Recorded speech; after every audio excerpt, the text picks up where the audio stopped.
Welcome to the Free-for-All Friday. We have just arrived in the great state of Wisconsin just moments ago. We're in Kenosha, just north of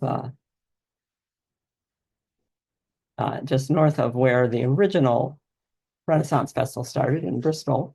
Okay. So Thank you. right here. So last time that we were together, someone, I've forgotten who, asked about turmeric and how you use turmeric, the herb. And I thought for sure it would be in the Harrowsmith Northern Gardener's book, which I like a lot, but it wasn't. Cucurma, you've probably seen that as the name, sometimes the alternate name on the spice jar. It is indeed a tender plant, one that you'd have to be growing in a pot, and then you have to harvest the root. So this would be something you'd grow until it gets big, and then when you transplant it, you put back in a piece to get started again, but you dry the root. So Sonia was right. Dormant rhizomes, so you wait until it's died back. So you have to get it to die back. And it is a tropical plant, so how do we get it to die back? Now that would be in one of the other books. That would be in the Harrowsmith book or in the Rodale's herb book, which I like a lot also. Anyway, that was from Taylor's Guide to Herbs. So for whoever was asking, at least it'll be on the recording to see what's going on there. And Chris, are you here? Christine? I don't see Christine here yet. So we'll wait and talk about this a little bit later. Told her if she can't make it to the meeting that we can talk about it at another time. But imagine this was your house with the pool and your fence and an easement behind your fence and over to that line of trees. And that used to be all wooded until a developer took down everything except the line of trees on the edge. And the question is, can we plant things between the trees so that it's a solid hedge? Or can we plant in the easement, which gets wet? And the answer is no and yes. I mean, you know this, you gardeners know this. To grow something where other plants are already thickly growing, there's both trees and shrubs, and it looks like some kind of weedy stuff growing in there. It's not likely that you can put things in between those and get them to grow well, if to grow at all. But to put them in the easement where it's wet, are there suggestions from the group here? What trees and shrubs that would be about, let's see, fence is 4 feet. It'd have to be 10 or 12 feet high in order to block that view out. So what do you know that's that size? We have 2 to start with for them. Well, 3: pussy willow, twisted willow, and nannyberry, viburnum. What's viburnum's name? Oh well. Anyway, anybody's got suggestions? I don't see any suggestions coming in.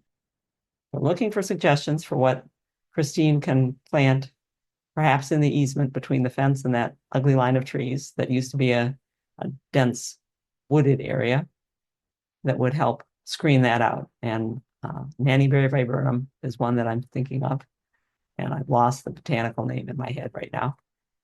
It's a good wet plant, and one of those that the viburnum leaf beetle doesn't seem to eat so much. And pussy willow, twisted willow, also 9-bark would be a nice thing to grow there, but maybe not quite tall enough. Nannyberry is. Jean is recommending The Comfort of Crows. She's been listening to an audiobook. And to me, that's 2 recommendations. One, that The Comfort of Crows is a good book about what goes on in a backyard. And 2, that there's a good audio book narrator. Steve will sometimes listen to books that I cannot believe he listens to this narrator. Oh my gosh, what a boring voice, because some of them are so good. Sometimes we'll pick up an audiobook for me, especially when I'm going on a trip. I like listening to them in the car. We'll pick up an audiobook just because that narrator is narrating. Got some interesting questions, pictures today. This one is a false cypress that I am pleased with. When you start, when the plant is little and just getting to the size that you want to keep it, you can prune it to keep it that way and keep it looking the same. Because if you look from left before to right after, I think you have to look a little bit hard to find that it's been pruned. And that's done by this method that we're teaching you, which is to take whole take branches back to a side branch where there's room for it to grow for a couple of years. In this case, it meant taking branches back 6 and 8 inches so that it still had the feathery look, and picking a nice top so that it still looked good, but wasn't getting too big on the top or hanging out on the walkway. So we're looking for green. Spring's come late, came fast though. It was 34 degrees when I dressed this morning. It was 60 something, 64, 65 when we left home. It was 80 degrees coming through Chicago, and it's 75 here. And on Sunday, it's going to be 40s and snowing. Interesting. Ready? I'm ready. You ready? Yes. Okay, good. Good evening and welcome to Free for All Friday, number 34. All gardeners are welcome. Come and celebrate growing and cultivate problem solving. This is gardenatz.org. I'm Janet McConovich. I'm Stephen Nicola. And we are not at home. That is at home. Steve's bird feeder's over his shoulder. I don't think there's any window you can look out of our house and you don't see a bird feeder. No. We're glad to be here. We're in Wisconsin because we're speaking at a conference tomorrow. So we're talking to you from a hotel and sharing a computer, which we sometimes do well. Sometimes, but this is a little computer too. Yeah, and we can't see ourselves right now. So we don't know if we're on the screen. We don't know what's going on. But we're pretty confident that our voice is, because Karen, thank you very much, told us that that everything is on. She said she could see us too. Okay, good. So yeah, we started the website gardenatz.org, which we're still running. Thank goodness. Thank goodness. Thanks to you, to those of you who've been subscribing to our webinars, because we could not afford. Yeah. Yesterday we were out of service for about 2 hours, and I said, Steve, call the programmers and see why we're down. Well, it would help if you pay the bill. Yeah.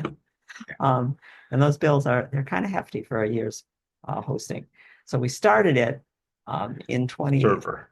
We started in 2011 when we said, let's find a place where we can put all the things we've been writing over the years and host them somewhere so that we can look up that we've already written and move forward and write new things.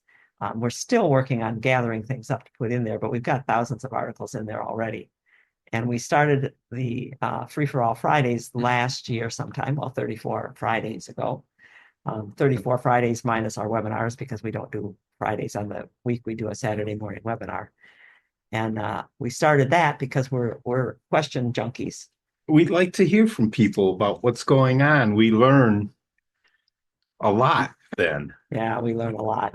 And over the years, for instance, 13 years, I wrote for the Detroit News, and it was all based on questions. In the early days, it was before internet, so it was questions that sometimes I could even write to somebody and go out and look at what the problem was. But it took us to places we hadn't been before. It took us into situations we couldn't have seen otherwise, because it was a different garden, different plants, different people working with them. And we just feel like we learned so much that we needed to share it with other people. And so we're keeping the questions coming in by doing our Free for All Fridays. Did I lose it? Oh. Went too fast. Okay. Bruce has a question. I had a problem with my sedums last year. The flower stalks had a borer ? Quite possible. And the stalks dropped down looking like shepherd hooks. Is there anything I can do this spring to avoid the problem? If you live near a cornfield, there is a corn borer. It's not, strangely enough, it is not native to North America, where corn was developed. It's native to Europe and bored other things. And when it came over here and attacked corn, it got named corn borer. But it will attack everything in the aster family if it's got a thick enough stem. And it's early in the year that the egg is laid there. So you can protect your sedums this year if you want to put some oil on the tips as they're growing. It's cool enough that the oil probably won't burn them. So you can be using a horticultural oil. But if a borer hatches out of an egg and gets oil on itself, then it's going to suffocate itself. So you can do that. You can also, I think it was Steve Still down at Ohio State, who said that he would often cut back his sedum partway through the year to keep it shorter and denser. Yeah. And if you cut your sedum back, say, I'd have to look up the life cycle of the borer to know the date, but I think it would be kind of later in June, third week of June or so, after the borer has gotten done laying eggs. Then you can cut off the top and get compost or get rid of those stems, and you've gotten rid of the borers for the year. You'd probably end up with a shorter, later blooming sedum, but Oh, it might be really cool too. yeah. Steve Still did it. I still, Mr. Perennial, Dr. Still, yeah, wonderful guy. I still think sedum autumn joy is the best one of those uprights. It is a beautiful plant. I like the one we've got next door. I've forgotten its name of it. The one that I Oh, put in for Tracy's garden yeah, so far it stood up. But I mean, sedum autumn joy stood up all the time. all the time. Yes, it did. The original. And that can, for people who might have noticed that same thing that Bruce is describing so well, how the top droops and looks like a shepherd's crook where a borer gets into the tip. That might happen to your delphiniums, asters, uh, Eryngium, that's blue globe thistle, of course, corn. And so if you're growing corn ornamentally, it would do that. Also, a question is that borer isn't the same as the lily borer, is it? I don't believe No. it gets, I don't believe that that particular borer hosts on lily family, but I might be wrong. There are a lot of borers out there, A and lot. those that like the soft tips are, I think, a little harder to control because they'll attack even vigorous plants, whereas the borers that get into wood generally aim for weakened plants, and by Mhm. beefing up your plants, you can stay away from those borers. Roll again. Oh, Let's go to that spring. one? Yeah, it's the next one. Okay, spring is here. Let it show off. If you've got things that you can cut down, although we're not out there running around cutting our garden down, we like the wildlife out there. Yep. Our neighbor was out because it was a nice day, out cutting things down. But it's the woody stuff that you can cut down. If they can regrow, then you can cut them out of the way. So I'm desperate for things that are green. I think you are too. This campanula, the Serbian I bellflower. don't think it ever turned any No, it other was but green evergreen. all And year. look how green it is compared to the Labrador violet. Labrador, Yeah, Viola labradorica. The Labrador violet was purple through most of the winter, but it burned out once it got really cold and yep. exposed in late January. But meanwhile, that campanula was green the whole year. That's going on my list as I'm adding more of that and getting rid of some of the violets Yep. because I want green as soon as things warm up. And it's late this year.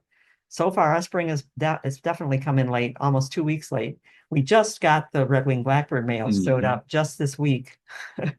I know for sure that we would see them at the end of February because we would look out the window at these male red-winged blackbirds sitting shivering in the cold. Yelling about their property. Yeah, staking their space because the females are smart enough to come later after the males do the work of staking out a space. But I would look at them and think, I wonder if they're thinking, is this really worth it? But they just showed up now. And this morning, I just heard the robin singing his morning song for the first time. He's been here all winter. Yep. Now he's singing. Oh, the iris. So I walk around in the yard and go, oh, right. I mean, I was on my way to get the mail. I was not dressed to garden, and I was on my knees in a minute saying, welcome, welcome, welcome, welcome. Yeah. That's not the iris reticula. Oh. That's the one that's that Catherine. It's the gold flowered one. Ooh. So there are more in there, but they're younger and So haven't they're shown up yet. really increased because last year we only had 3. Yep. And so if you look at things and say, oh, and this is why I like growing yellow crocus, which it seems to me the rabbits and deer like better than any other color of crocus. Of course. In a mixed bed of yellow and white and purple crocus, the yellow ones go first all the time.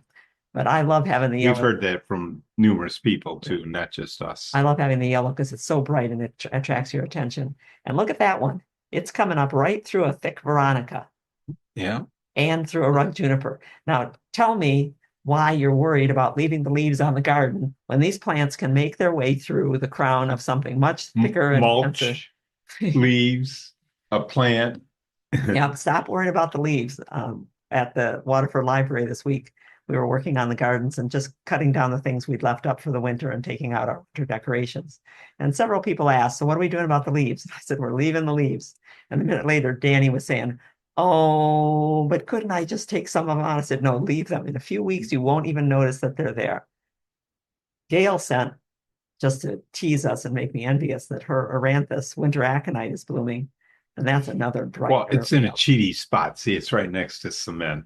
Oh, true. Might be warming up quicker. Yep. But she also has a number of different kinds of, this one's called primrose. I like the yellow. Yeah, the yellow calyx is nice, isn't it?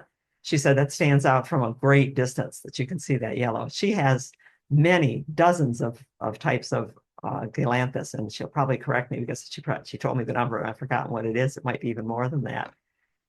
We just have the normal snowdrops, just the normal white ones. It's good enough for me. They're good. I divided that clump last year and look at it again already. Bam. But can you look at it? Look where it is. Oh, you can't see Look it. really hard and you can see it to the right of center. That's one of the clumps, and another one's back there. That's a butterfly bush on top of it. It's a dwarf butterfly bush, but it's a butterfly bush. It's time to get that out of the way. Cut it out of the way so you can see those beauties. Yeah. I mean, we put them there. We combined butterfly bush with bulbs so that the butterfly bush could take the place when the bulbs are gone. And we do that with other plants that come up later, like plumbago and balloon flower. But I took that one out, and it also shows me, see the vole track back there? The bowl right there. Yeah, there's been a vole probably coming to the bird feeder. Bird feeders. But when I cut down a butterfly bush, you can't see it afterwards. It's there. I cut the stems right down to ground level, and you saw how big it was. Come on, people say, will it grow back? Look, I cut it down every year all the way down. I leave it up because it's good cover for things and perch for the birds, and it's a good place to put Christmas lights. Yep. But I don't like to leave the stems of butterfly bush up for a couple of reasons. One, I think it's ugly when they're cut this way. Now, they're cut that way for a purpose at Longwood Gardens. Everything is done with a purpose at Longwood Gardens. It's done that way because these are at the back of their long border. There's about, 15 feet of perennials in front of them. If they didn't start off high, they wouldn't be seen until quite late in the year. Too late. Yeah. For Longwood. So they cut them high, but I dislike that look. That's too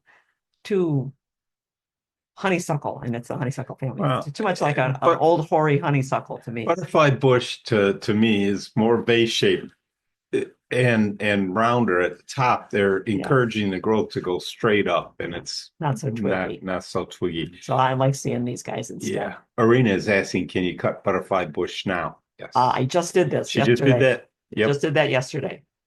And yes, you certainly can. There are a lot of things in books that tell you, they say, oh, don't cut it down in the fall because you might kill it. And don't cut it down too early, you might kill it. I think those were written by people in Virginia and North Carolina, because one of the first butterfly bushes that I put into the ground was for a client. He misheard me, and when I asked if he could cut it down, and I told him, yeah, but you better wait till spring. The books all say that. And he chopped it right to the ground. And it was a special butterfly bush that Steve had grown from seed for us. I thought, oh, we lost it. No, you don't lose them. No. In the warmer climates, because they start growing and keep growing off and on through the winter, if you cut them down at the end of the winter, you might get them at the wrong time of year when they haven't got enough energy left. They're just starting out new growth. This is a Weigelia that I cut all the way back. And I don't cut butterfly bush. I cut butterfly bush all the way to the ground because I don't want stubble. This Weigelia, I cut down, meaning to dig it out and take it out of there. So I left enough that I could grab hold of. I left enough that I could grab hold of it to rock it back and forth as I dug it out. But then I didn't dig it out. Nope. And just wanted to show you, look at the sprouts coming. And where are they coming from? The base. They're coming from the base. Not from up here, not from any of the wood. All that happens when you leave stubble is that the stubble gets in your way next year, and then more stubble gets in the way the year after that. And before you know it, you've got this brown woody mound on the ground that looks like a hedgehog underneath your shrub. Yep. So I'd rather look at the snowdrops. Irina sent some pictures. Send pictures if you've got questions. If you get them into us by Thursday, we can usually process them and get them on here. But her variegated willow, Japanese willow, which is it's got a name. We call it dappled willow. Yeah. It's got kind of a pink and white edge on the leaf. And it's someone else who knows these things and can remember the Japanese would remember Hishiri. It's the same thing. Oh, well. Yeah. Yeah. Anyway, the rabbits got to this. And this one is rugosa, she said. That's the rugosa rose, not the... rugosa. Oh, if it got to the roses. See, I could see the thorns. Oh, I see the thorns. And that can be cut all the way back too.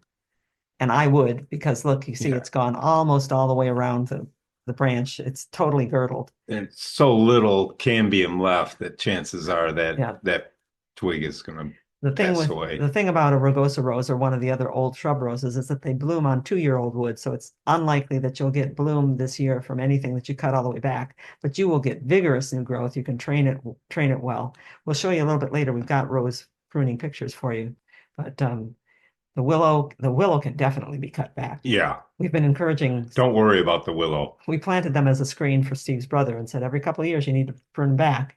Well, he waited about 4 years, and last year he said, "Holy moly, this was," I said, "because it's a tree. It's a tree grown as a shrub, that willow. It'll grow like crazy." Our case is, Akuro Nishiki. Yes, thank you. thank you. Thank you, Chris. What is the best strategy for removing competing leaders on arborvitae? When is the best time? Is if there are multiple leaders, remove them Sporadically or in one swoop. swoop.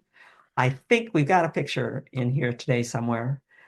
If not, we have you can look at the picture itself and other pictures in an article. Go to gardenaz.org and search for prop arborvitae or prop arb, and that article will come up. If it has multiple leaders, it doesn't matter to me, and it doesn't seem to matter to the shrub what time you take those out. Yep. If it has good leaf on the rest of it, take them out. And the strategy that I use is I take the leader out. If it's splayed open, it's because it's competing and because it's now got all of its foliage on one side because it's up against the other leaders on its inside. And so all the weight from snow goes one way and it tips one way and doesn't come back. So take that off and you take it all the way down to a place where there is green growth coming below it. And it might be a little bitty bud, but that's what you want to come to leaf out. I wish you were here in Kenosha because tomorrow I'm showing them the whole set of pictures. How to do it. Yeah. Uh-oh. What just happened? I was clicking in the wrong place. Caryopteris, the gold leaf caryopteris. My fault. Plants. Hang on. Just didn't want to lose. How did I see one word? You. Questions. Oh, that's the one. Questions that worry you would be good things to hear. Yeah. This is the time of year when we tend to worry about things. We enjoy a lot of things and worry about. We go from oh look at this to oh look at this. What's going to happen? Yeah. Yeah. Potential. If I cut all the stems on the willow, will it come up as a bush? That's exactly what it does. Every one of those stems that you cut back is going to sprout from one or two places. So you'll probably get more stems than you have now. Yeah. And it will grow. We cut down one that's in our yard. It gets up to almost 5 feet, maybe higher. Let's see. I think by the end of that one did. Yep. Yeah. I cut two when we first moved in, and the neighbor said, "Oh, you took down those shrubs." I said, "They'll be back," and they were about 5 feet by the end of the year. I left one up because of the place that it was, and I didn't want to rob the birds of all their places to sit. Yeah. I cut that a year ago, a year and a half ago in the fall of 2023. And it had trunks about as big around as my arm, which is pretty big. There were 3 trunks. I cut that back all the way to the ground, as far down as I could. That takes a chainsaw. And first I took the weight off the branches because it was a good 12 feet tall in all directions. And last summer it got, I want to say 25, 30 stems that came up about 4 feet, maybe a little more than that. This year, I took some of them out. I said, too many, I don't need that many stems. So I trimmed out some of them. Rena asking, can I make it into a tree-like? Yes, you can. You got to select one trunk and say, this is a good one. And when you select the one shoot that's coming up, you want one that's going pretty straight up, but you want to make sure that where that one sprouted from, it's not a real narrow attachment. If it's a narrow V where it attaches to the trunk it's growing from, you don't want that. You want one that comes out at a 90-degree angle and then turned itself upright, because you want a strong point of attachment for the weight that it's going to have when it gets a canopy, when that cane branches. Diane says, your timing is always spot on. I was hoping that you would address rose pruning.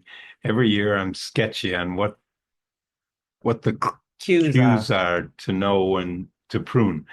I think mine is a bush rose, Julia Child. Oh, I love Julia that's Child. A beautiful rose. It's a reblooming rose. I think Julia Child might be one of the hybrid teas, but yes, I did put rose pruning in here. And since you are bringing that up right now, let's go back to rose pruning. This one. Yep. There we go. Oh. I just want to point out. I want to point out before we get into this that Everybody loves roses, and everybody has their own way of pruning them. And Put a and rose. you could get 20 rosariums in a room and get 20 different opinions. Yep. And you can definitely divide them down the middle of the room between the ones that think it's too early to do a rose and it's too late to do a rose. All we can do is tell you what's worked for us and what we've seen other people do. And it was Nancy Lindley, whose name I was trying to remember last week. Nancy Lindley, yes. Lindley of Great Lakes Roses, now in Thailand. Yes. A rose grower from Michigan retires to Thailand. Okay. If your rose is a reblooming rose, like a hybrid tea rose, or this one is one of the carefree roses meant to be grown as a ground cover. I almost divorced this client over her. She bought these roses and put them in, and I got there and she said, no, aren't they pretty? Yes, they're pretty, but who's going to take care of those roses? She said, well, they're ground cover, carefree roses. I said, they still need to be pruned back because they bloom best on vigorous younger wood. So you let them get a lot of old wood and they start crowding themselves out and they don't bloom as vigorously or as many times. So here's what they look like when I get done. And what I do is I cut them back to stronger new wood. So that's the stronger new wood. See that guy right there is probably a full year old and has buds on the side of it. I cut it back to a couple of buds, and this bud is facing outward. It'll be more apparent on some other pictures. And I took out all the spindly little stuff, all of it. Ooh. And I took out the oldest wood, and everything that was left, I cut back. These are wonderful. They're going to bloom right on time. They're going to bloom repeatedly. Yep. They'll be more healthy. The air will flow through them. That's what I do to hybrid tea roses, to carefree roses, to the reblooming rose hybrids.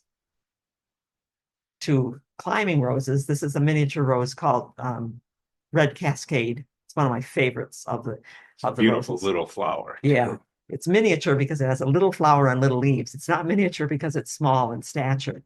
And we're growing it on an obelisk and asking it to stay there. So this was the growth that's there at this time of year. You can kind of see we're just before leaf out of the big trees and stuff, nothing growing. I want it to stay on the obelisk and bloom reaching out from the obelisk. I don't want it to start growing from out here and grow that much farther out. Yeah, bloom farther out and reach further out and grab people who are walking by. And it will grab. Yeah. So I'm going to look the same way as for the repeat blooming roses. I'm going to look for the stronger, newer, not old wood. I want wood that is branched. This one right here is branched. It has side branches. That's a good one.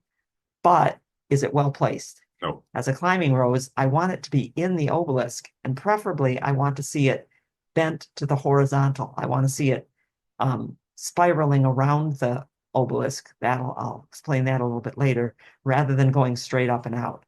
So I'm picking for the good, healthy, strong wood in here. I'm going to take out the spindly canes. That'll take some of this tangle out right away when I take it and cut it down here where it's spindly, and then work it out of the group. And then I'm going to take the ones that I decide to keep, and I'm going to shorten all of the side branches to a couple of buds. And I'm going to shorten the whole branch. I'm going to cut that branch out here a ways. And then, see, they're cut back to 1 and 2 buds. You might be able to see them there. It's really hard to get a picture of some of these roses. It is. But they've got buds on the side. Those side branches are what are going to bloom. So I've not only cut it back, but then I took the canes and I trained them to the shape that I want. Now, if I left them upright the way they were, apical dominance, tip gets to grow fastest, would mean that the tip would bloom well and grow well. And these guys wouldn't. But when you bend it to the horizontal, it distributes the hormone more evenly across the stem, and you get more side branches. And that's written up in a thing called Cut Weak Wood Hard, where there's roses and hydrangeas in there as examples. And this one is a reblooming hybrid. And you can see it cut back. Here the buds are more apparent. Cut it back a little later in the year. When is it too late to cut? Never. It was Dawn who was in charge of the roses at Niagara Falls Botanical Garden when we walked through with her. And we're talking hundreds of roses at Niagara. Hundreds of roses of all different kinds. Old roses, hybrid tea roses, shrub roses, ground cover roses. I mean, literal, actual lay on the ground roses. And we were there in June, and we walked into a rose area with her, and I could see that some of the roses hadn't been cut yet, and some were in the process of being cut. And I said, I see that you haven't cut all your roses yet. don't you usually do that before bud break? Well, I try, she said, but you can't get them all. And I just keep cutting. Whenever I cut them is when I cut them. I said, couldn't you cooperate, collaborate with some of the other gardeners in charge of other areas at the botanical garden, and they could come over and help you cut roses when you're busy and you could help them. And she looked at me and said, have somebody else cut my roses? Are you kidding? No way. Because everybody has their own way of doing it. Here's a climber that's a little easier to see. I took out most of the overgrowth laying all over the place and kept the canes that are going across our trellis and bent them even a little bit more to the horizontal so that those would bloom. Tonya is asking, will they show us, Tonya, will you show us the rose in bloom later in the year? if we could remember? Yeah. I thought I put one in here. No. I do have these guys blooming later in the year.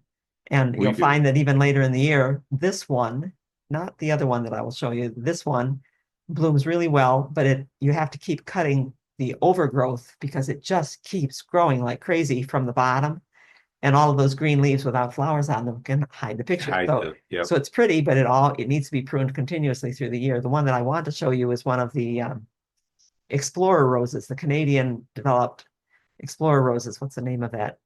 The Morton Center in Ontario, up in Zone 3. They developed the Explorer series of roses, and this one is a William Baffin, and they are wonderful. They bloom right out to the tips. There's no overgrowth on those. Another question about pruning. Caryopteris and Japanese beautyberry cut all the way. I cut them all the way down. Yep. We were cutting at the library, and we went to cut the beautyberry, and I had just been explaining to someone that I was having trouble holding the pruners in my hand with my Parkinson's now. She said, I'll cut it for you. I said, well, tell you what, I'm going to come over there and cut it with you because for the last couple of years, somebody else has cut it. And I had to come through afterwards and recut it because they left stems 3 and 4 inches up. And you can't do that, especially with beautyberry. You will have nothing but a thicket of wood by the time you come back. And it'd be so hard to get your pruners in there and everything. Yeah, and I cut Caryopteris all the way back too. I like to see it, like butterfly bush, I like it to cover other plants that are coming up in the spring. And I like the slightly later bloom that you get when you cut it back hard. Do you tie the rose stems to make them horizontal? Sometimes, yeah. This trellis, we had this trellis made specifically so that I could weave it back and forth and hold it in place. It's asking me to use your iPhone as a webcam. Can you get rid of that? We got a pop-up message in front of us. There we go. But sometimes I do have to tie it at Sonia's house, and that's one of the places we can show you in the Rose in Bloom later. It's a big climber that goes maybe, how wide is that family room? Close to 20 feet. 20, oh yeah. Goes 10 feet on either side. Yeah. And Sonia's husband Cam put anchors into the brick so that we could tie it at intervals to hold it in the place that we want it to be. Does that take care of the rose questions for now? At least get you started? And when I cut those all the way back, remember you're cutting the rose back to a bud that's facing the direction you want the new cane to grow.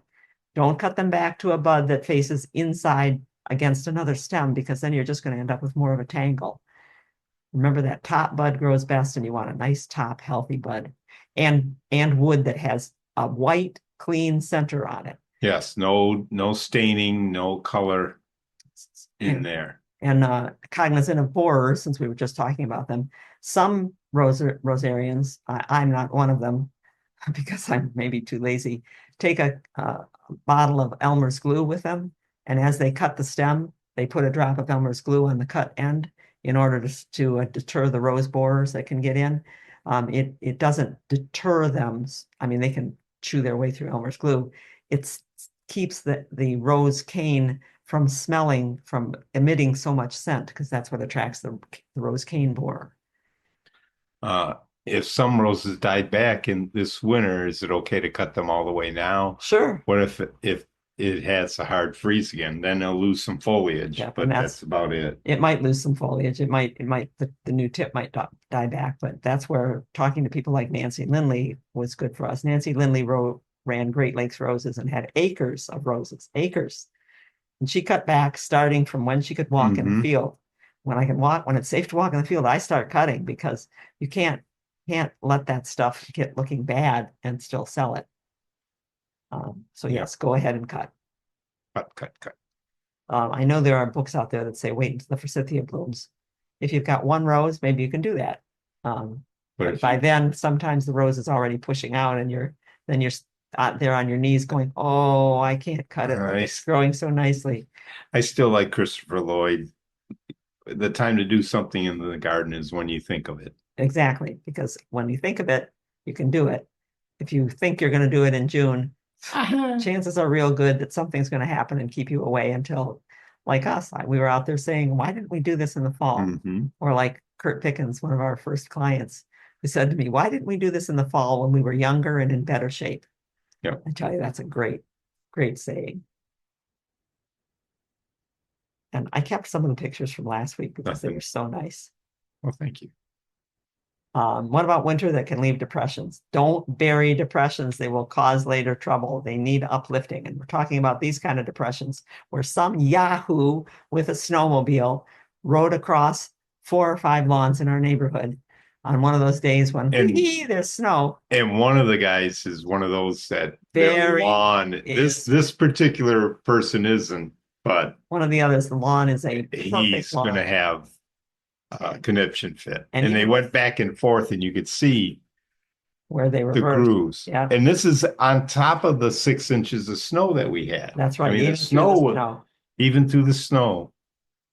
So if you've got that kind of thing, a truck that ran off the edge of the road, your friend that parked a little off your driveway, a snowmobile that went by, you're going to have places where the soil was pressed down. And I tried to look, Steve didn't want to go walking right onto somebody's lawn who's already upset about their lawn. You can see that it's pressed down there. And in addition, where the snow was packed on top of it, it's now got snow mold on it, which is a disease that the golf courses hate. And they'll go out on a warm day like today. It was 80 degrees as we came through Chicago. They'll go out on a warm day in the winter and uncover the greens, even though it means they have to go to the trouble of covering them again, because being covered when the ground gets warmer, but they're still covered on top, causes that fungus to grow. That's the high-end golf courses that cover the greens. That's true. Questions still there? Yeah, make sure to pop up those. Oh, right. That was the whole point. That's what we were supposed to be talking about, wasn't it? I remembered. Thank you. Many people will go out there with soil and fill in the rut. And then seed over it. Don't do that. The reason the rut is there is because it's pressed the soil down and it's now got a compacted layer. What you do to take care of that is either get a core aerator machine and run over that and aerate it. Do your whole lawn anyway. Yeah, you're basically making just little 3-inch deep compost pits throughout your lawn. Or what we do is we walk along with a garden fork. And just pop it up. That is not an eating fork. A garden fork is as big as a spade. And you put it in the ground here, and back on the handle. You're introducing air in that compacted area, and it'll green back up, and you won't notice the rut. When to aerate, when the soil's not so wet that you're worried about compacting it. It probably is still another 3 weeks. Yeah, another few weeks. But some golf courses will start when you see.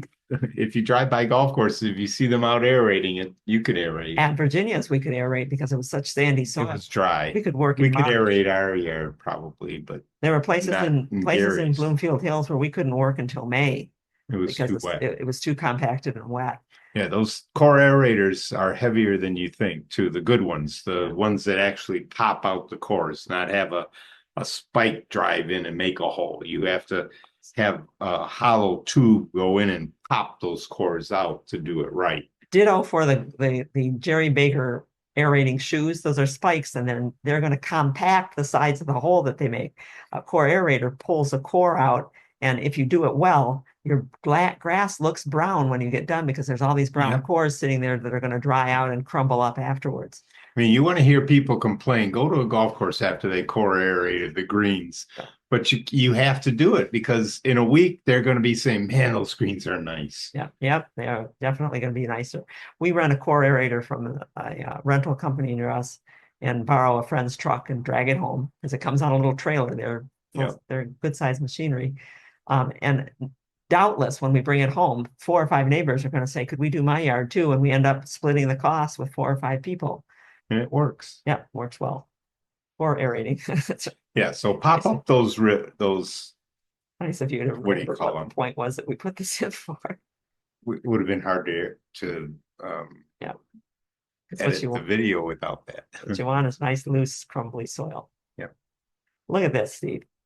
Look at That this here. moss. Look at that moss. Does that tell you where the water is running into Yeah. where I put the mosaic in our patio? Most of the patio is laid in on top of sand and what's that called? Slag. Sand and slag. But where I put the mosaic, I set it into dry concrete. So where the water runs through, and my drain is over to the left over there, where the water runs through, you can tell that it's moister along the edge of the bird mosaic. Yeah. This is a bird taking off. Might not look like it to you, but that's a wing, and that's a wing, Up here. and the head is right there, the white rock. And it's built on a photo that Steve had of a bird taking off from, was it a cardinal taking Yeah. off from our feeder. But look what it used to look like when it was newer. A little more like what we wanted it to see. I might have to take some of that moss out this year. Oh, okay, we have to figure out how to do a poll. I think you're going to need to move the chat up, Steve. Just hide the participants for right now. There's no hands up. Okay, I think it's in the more. We are going to see if we can do a poll for you guys and let you tell us. I call this an indulgence because silly sounds, please. Okay, we're going to run a poll here. We would like to know which word you think is goofiest. Spatula. I was telling you a few weeks ago about how the little girls baking in our kitchen just cracked up over spatula. Then I heard it on a radio show, like a week later, somebody saying, have you ever heard of such a funny word as spatula? I said, well, wait a minute. What about snorkel and gazebo? And maybe you've got another one you'll put in chat. Let's see who thinks is so go ahead and use your polling option there and click on the one you think. We'll tell you where we go. So we just want to know. Spatula is losing. I shouldn't say that. You People are still voting. Don't do that. People still answering. Let's see, it looks like we got 25, Half. 25, 25. No, 25 people out of 41 have answered. 27 out of 41. Slowing down now. I think we'll probably take it from there and assume that the others are eating a hamburger and not doing a poll. But what it is snorkel ends up with 54% of our vote. 54% of the vote. Whereas, and gazebo comes in second and spatula last. Thank you very much. I thought that it was not such a funny word as all that. We'll share the results. So if you want to take a picture of that and you can defend your spatulas in your kitchen. I think snorkel is the weirdest word. It wasn't. It was while Sonia was down in, how did you say it? Oh. Carousel. Carousel. What's the name of that liquor? People know. Anyway, she was down in an island in the Caribbean and had sent us a picture to say, we're going snorkeling. I went, there's a funnier word than spatula for sure. Stop sharing. Then close it. Left hand works pretty well on this. Oh, come on. No, I don't want to make it bigger. Thank you. There. Okay. Mark says, I have 20 to 30 huge mounds of soil. Oh, courtesy of moles all over my lawn. I do have a service that puts worms in the tunnel, clearly not effective. Any ideas? Okay, I don't know that people could hear that. He has a service that comes out to try to control the moles. They put worms, poisoned worms into the tunnels, and it's clearly not effective. Any ideas that work? Trapping moles works. Trap. I look at the mole tunnels, and our son has that happening, especially if you're near a lake or you're near a woods. You tend to have moles that can work all year long, and they go deeper underneath the freeze zone. But that soil that they're bringing up is a gift. That is soil that nutrients have leached into that roots are not getting anymore. So if you just rake them out, you've actually got a gift. They don't usually build those mounds again in the summertime. They build them as they are clearing tracks in the wintertime. So you can just spread it around. But the worms don't really work because they have poison in them, but the moles will take them and catch them. they don't eat something right away and they smell different. But trapping does work, where you find a place where they're tunneling, not those big mounds you see, but later on when you see them tunneling through the yard and you find it because you walk and twist your ankle stepping into it, that you're going to take a square out, just like you're going to take out a square sod, lift the sod out, clear the tunnel on either side, put the trap down in level with the tunnel, put the sod up against it, and throw some loose soil to drift in there. The moles are very fastidious about cleaning those tunnels that they use a lot. And they'll come through, clear the soil, and get harpooned or choked in that trap. But the time to do it is now, March and April, Yep. because the kits are being born now. And what you want to do is get it before you've got more. Slow down the population growth. But like most other pests or animals that we don't like getting along with, if the habitat is good for them, others are going to move in. So it's a Yep. continual thing. I did get a mole just the way that one guy who traps moles professionally, and he traps them, told me to do it. I was talking with Sue about what was going on, and I said, well, those are mole tunnels. And we looked over in the garden and you could see one was digging right now. You could see the soil moving as it was digging underneath it. I said, or you can go to just behind where the bow wave is of the digging, and you can slam down with a shovel. And I took the heel of my boot and slammed down, and I killed the mole. I felt terrible. I felt terrible. Okay, so we don't need to go there. We'll go back. Uh-oh. Let's see, we have to go up to one with a dot on it. I should make these dots smaller. We know where they are. So we don't have to go to the indulgence. We can go back to ruts, 15 planters. minutes. 15 minutes, and we definitely need to go to snails and slugs. Are you there today, Carrie? Carrie is the one who brought up slugs and snails. And she said, I've got a ligularia that's been all chewed up, and I think it was snails. If I move it and I move it bare root, will I get away from the snails? Well, number one, early spring is definitely time to tackle snails and slugs because they overwinter if they're adults and able to. They are in little crevices in the soil. They've also laid eggs last year. They lay little clusters of eggs, maybe 15 to 30 eggs, which are kind of large. When you find them and you're digging, you will know what they are. If you think about the little beanies that are in Beanie Baby toys, they're smaller than that, but they look like that. And what you want to do this time of year, if you've had problems with slugs and snails, and you'll know that they have slugs and snails because they make holes in the leaf when they're little.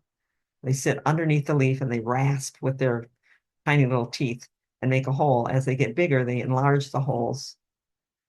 But they'll also chew on the edge of a leaf, whereas some insects won't chew any place but the edge. You can also, if you go out there early in the morning, there will be slime trails. They sparkle. They can be kind of pretty, yeah, especially if you got pavement nearby where they went across the pavement. How do you control them? Well, it can work to put baits out and that they eat that may not kill them. Slugetta might not kill them, but it stops them from being able to eat for a while. So you can put out baits, but you need to put them out early. And the plants are just coming up and your slugs and snails are fewest in number and where they don't have other things to hide, places to hide. If you wait until July when the damage is bad like this, you're going to catch lots of slugs and snails, but there's lots more still out there because they've already had a couple of clutches of eggs hatch, and then those have laid eggs already by July.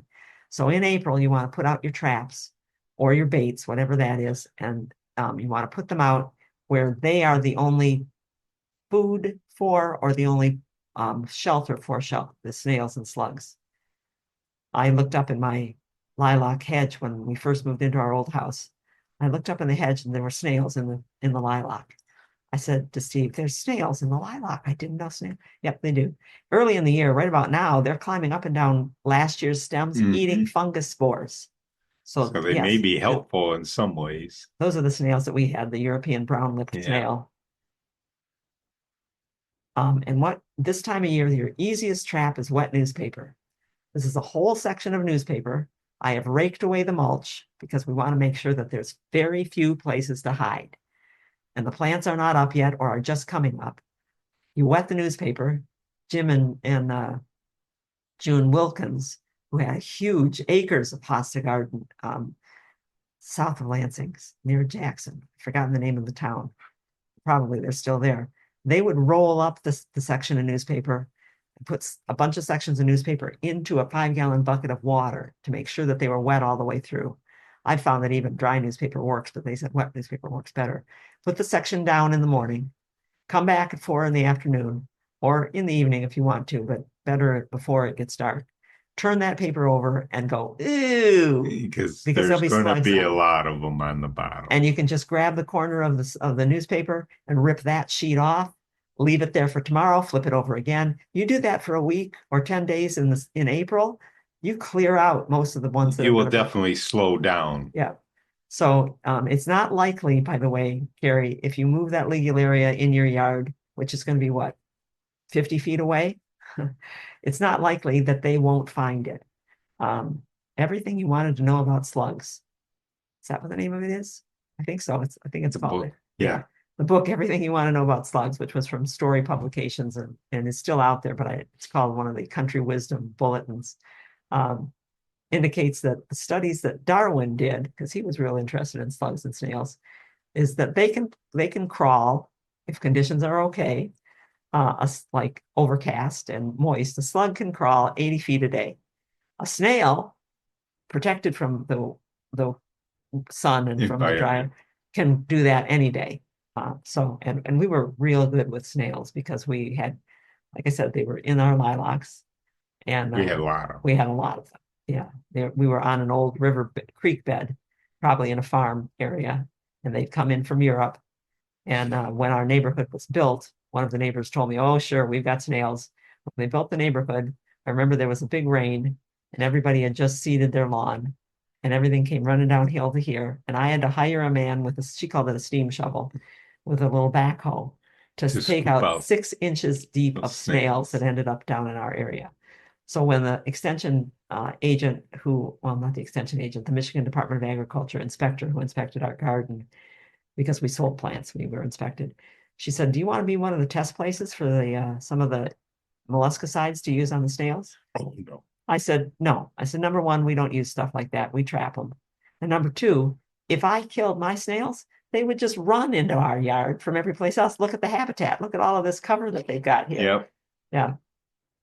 Snails were one of the most entertaining things for the kids who came to our garden. Every kid wanted to collect snails. Yeah. Let's see what's next here. Oh, look at those Chyannodoxa. Can't wait. Pushkinia. Don't push it. Not Chyannodoxa. We don't want days to go by that fast, but okay. Arena says, who else can suffer if you use Sluggo? Because in England they don't use it because it kills the hedgehogs. What else can suffer? Sluggo is Slugetta and Sluggo, which have, oh man, meta something. They have a toxin in it. Dogs, cats, birds, lots of things that get those or get the slugs that have been eating it are in trouble. There is a biological control which is not approved for use in the U.S. as far as I can remember. It never got approved, but it was developed and is available in Canada. Those of you who live in Michigan near enough to Canada, you can go across and buy a biological control that works pretty well.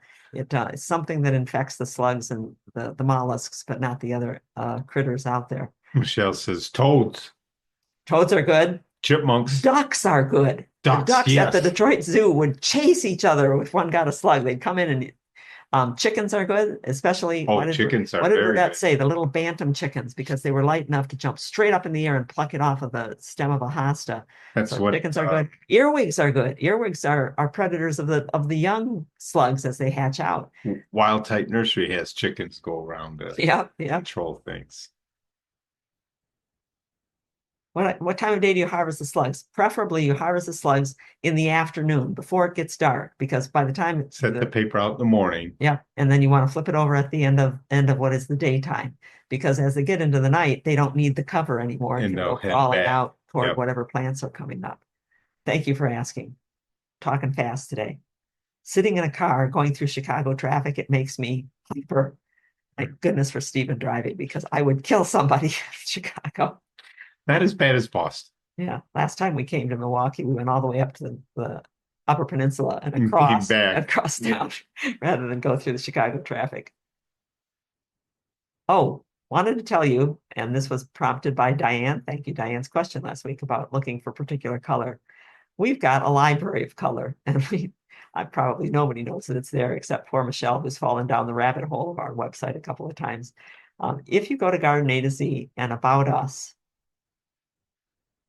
when you have a question like what goes well with, or what other plants are the color of that gladiola we showed last week.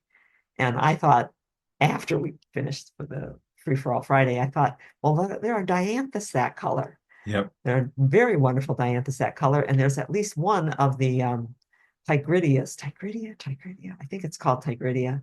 It's an annual related to gladiolas actually that has that color in it. But if you go to About Us on Garden A to Z, so it'll be on your, if you got this desk computer like I have, it'll be at the top. Otherwise, it'll be in that little three horizontal bars menu place. Go to About Us, and in About Us, where it says who are Janet and Steve, you'll find writing and photography. And if you go to writing and photography, because we have lots of stuff in there, you have to find another folder called photo galleries. And in photo galleries, Steve, who has had lots of pictures he wanted to put up, has flowers, things that were on the homepage at one time or another. When we switched the homepage a lot, which we haven't done in a while, probably do it soon. Yeah. There's landscapes, there's natural scenes, there's animals, there's close-ups, and there's just color. So if you went, for instance, to flowers, you could pick from a number of different groups of flowers to take a look at. Animals, you can take a look at the various animal pictures that he's put up. And don't encourage him because he'll put up 100 more tomorrow. No, I won't. And then there's the color scheme where you can pick your color: red, orange, yellow, green, blue, purple, where he's grouped his plants by color. Or so if you want to just while away some time on a day when it's going to be 40 degrees and snow after you got your blood running because it was 75 degrees today, then you could just take a look at those color pictures. And Steve works with people who want to use them if they want to print them and do something with them. That's fairly inexpensive to do. Okay. Oh, or you can get there easier, I realize. If I just type in photography, it's one of the first things that comes up. I always go around the hard way first. Okay, what questions are there? What's left here? Michelle says, remember the hundreds that were scraping the stems of my Batesia last year? Yeah. Actually, the stems did stand up through the summer. I'll be darned. I was kind of surprised. So Michelle is talking about the slugs that she found. She went out and went, ooh, they're all over, especially if you go out at night. Yeah. Going out at night can be very dangerous in a garden because you might not go back out there again. I've been out and found slugs hanging off the ends of balloon flower stems. Spiders. Oh, some of the really big spiders hunting at night. Yep. Occasionally a bat swooping through. Yeah. And a naturalist down in the Columbus area at a conference that I was attending was telling us that it can be really, really cool to go out into a garden at night with a black light flashlight. So I bought some black light flashlights, but obviously they're not good enough because they don't really show things. But she said, you look at flowers and insects at night, it can be awesome with a black light flashlight. I know one of the nature centers we were at, they take walks in the evening so that they can call owls. Yes, they run recordings of owls and get owls to answer them back. That was so neat. We stood in our yard one night and listened to two what did we decide? They were screech owls? Screech owls. Talking to each other. It was magic.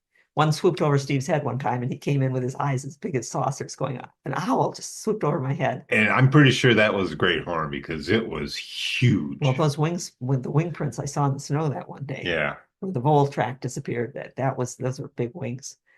Big. We found owl pellets too in our yard, which is cool. We have a struggling tree to talk about here.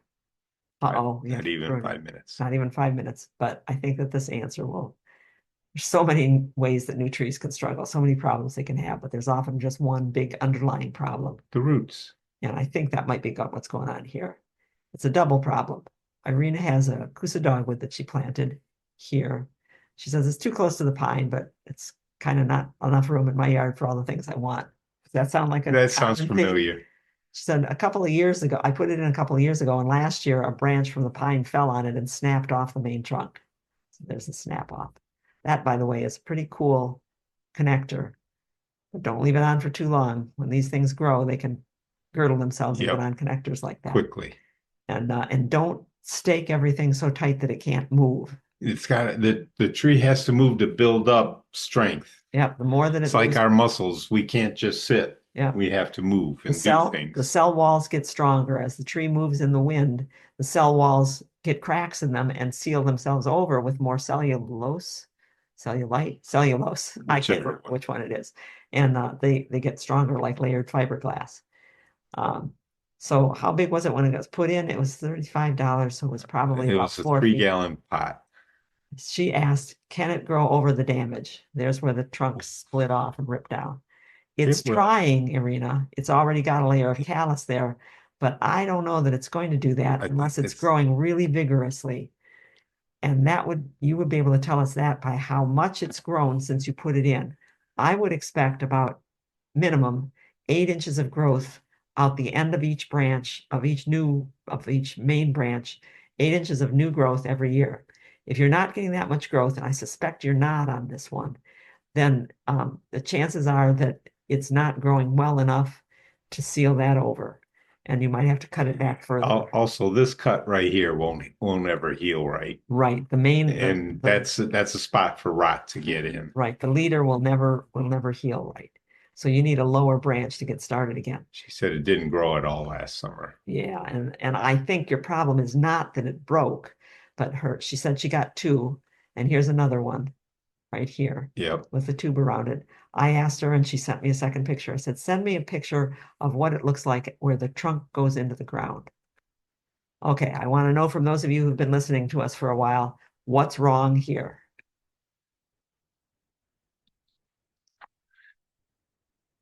Nobody taped. Somebody's going to answer. Come on now.